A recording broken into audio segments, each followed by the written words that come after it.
MRO Warangal హస్తం సతీష్ అనే వ్యక్తి ఎంఆర్ఓని వడ్డీ వ్యాపార లైసెన్స్ రెన్యువల్ గురించి ఆశ్రయించగా అట్టి గత సర్టిఫికెట్లను పరిశీలించిన ఎంఆర్ఓ అవి నకిలీవిగా గుర్తించి పోలీస్ స్టేషన్లో ఫిర్యాదు ఇవ్వగా ఎంఆర్ఓ ఫిర్యాదు మేరకు కేసు నమోదు చేయడమైంది. విచారణలో భాగంగా నేరస్తుడైన హస్తం సతీష్ జూలూరి చక్రపాణి దేశపేట వరంగల్కు చెందిన ఇంటి వ్యక్తి వద్ద ఉన్నాడనే సమాచారం మేరకు అక్కడికి వెళ్లి సతీష్ను పట్టుకుని విచారించగా సదరు హస్తం సతీష్ గత కొంతకాలంగా వడ్డీ వ్యాపారం చేస్తూ తన వడ్డీ వ్యాపారానికి సంబంధించిన లైసెన్స్ రెన్యువల్ గురించి జూలూరి చక్రపాణిని ఆశ్రయించగా అతను తహసీల్దార్తో సంబంధం లేకుండా సర్టిఫికేట్ ఇస్తామని తనకు తెలిసిన వరంగల్ కొత్తవాడకు చెందిన గోవింద్ సతీష్ కుమార్ వద్దకు తీసుకుని వెళ్లాడు.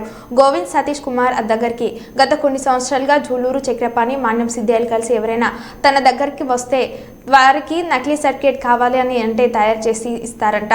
సదరు గోవింద్ సతీష్ ఇటీ ఫోర్జరీ డాక్యుమెంట్లను తయారు చేయడానికి టైలర్ స్ట్రీట్ కు చెందిన సముద్రాల కిరణ్ కుమార్ అనే వ్యక్తి దగ్గర 15-16 సంవత్సరాల క్రితం రబ్బర్ స్టాంపులు తయారు చేసి వాటిని ఉపయోగించి ఫోర్జరీ డాక్యుమెంట్లను తయారు చేస్తున్నారు.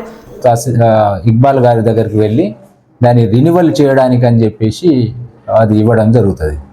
అయితే తహసీల్దార్ అది పరిశీలించిన తర్వాత ఈ సంతకాలను చూసి ఈ సంతకాలు నాది కాదు, నేను ఇష్యూ చేసినటువంటి సర్టిఫికేట్ కాదు, ఇది రెన్యువల్ చేయడానికి కుదరదని చెప్పి దాన్ని రిజెక్ట్ చేస్తూ మా సిఐ గారికి ఎంఆర్ఓ గారు ఒక కంప్లైంట్ పంపిస్తారు. ఏది ఒక ఫేక్ సర్టిఫికెట్తోని మనీ లెండింగ్ ఈ పస్తం సతీష్ అనేటువంటి వ్యక్తి చేస్తున్నాడు, అతనిపైన చర్య తీసుకోండి అని చెప్పేసి ఇక్బాల్ తహసీల్దార్ గారు మా మటవాడ ఇన్స్పెక్టర్ గోపి గారికి ఒక కంప్లైంట్ పంపిస్తారు. ఆ కంప్లైంట్ మీద మా ఇన్స్పెక్టర్ అండ్ మా ఎస్ఐ సాంబయ్య కేసు నమోదు చేసి దీన్ని చాలా థరోగా ఇన్వెస్టిగేషన్ చేయడం జరుగుతుంది. సో ఈ ఇన్వెస్టిగేషన్లో భాగంగా ఇతన్ని పస్తం సతీష్ని మేము పట్టుకొని అతన్ని విచారించినాము.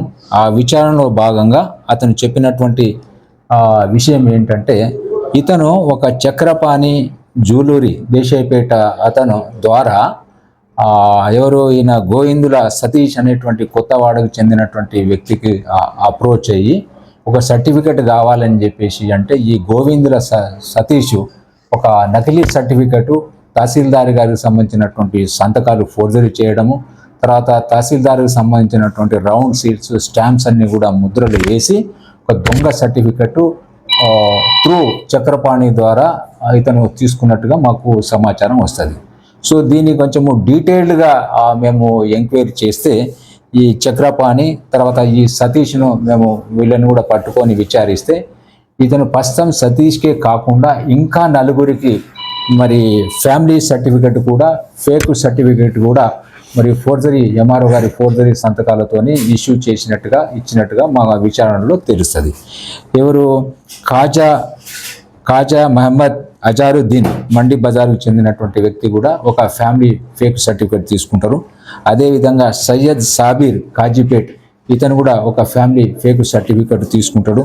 అదేవిధంగా దామోదర్ ఈయన బ్యాంక్ కాలనీ ఇతను కూడా ఒక ఫ్యామిలీ ఫేక్ సర్టిఫికెట్ వీళ్ళ దగ్గర తీసుకుంటాడు.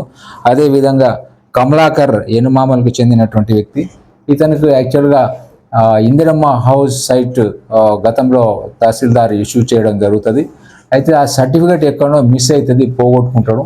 సో సేమ్ సర్టిఫికెట్ కావాలి అని చెప్పేసి త్రూ ఈ చక్రపాణి ద్వారా మరి ఈ గోవిందుల సతీష్ దగ్గరికి వెళ్తే మళ్ళీ సేమ్ గతంలో ఏదైతే తహసీల్దార్ ఇష్యూ చేసినటువంటి ఇందిరమ్మ హౌస్ సైట్ సర్టిఫికెట్ ఏదైతే ఉందో సేమ్ అదే మాదిరిగా ఒకటి తయారు చేసి ఫోర్జరీ సంతకాలతో ఇవ్వడం జరిగింది.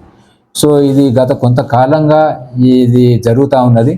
దీంట్లో మెయిన్ ఏంటంటే ఈ గోవిందుల సతీష్ అనేటువంటి వ్యక్తి ఎంఆర్ఓ ఆఫీసులో ఒక ఎంప్లాయీ లెక్క చలామణి అవుతూ వీళ్ళందరినీ కూడా మరి కొంత డబ్బులు తీసుకొని మరి ఇవన్నీ కూడా ఫేక్ సర్టిఫికెట్స్ ఇచ్చి మోసం చేయడం జరిగింది.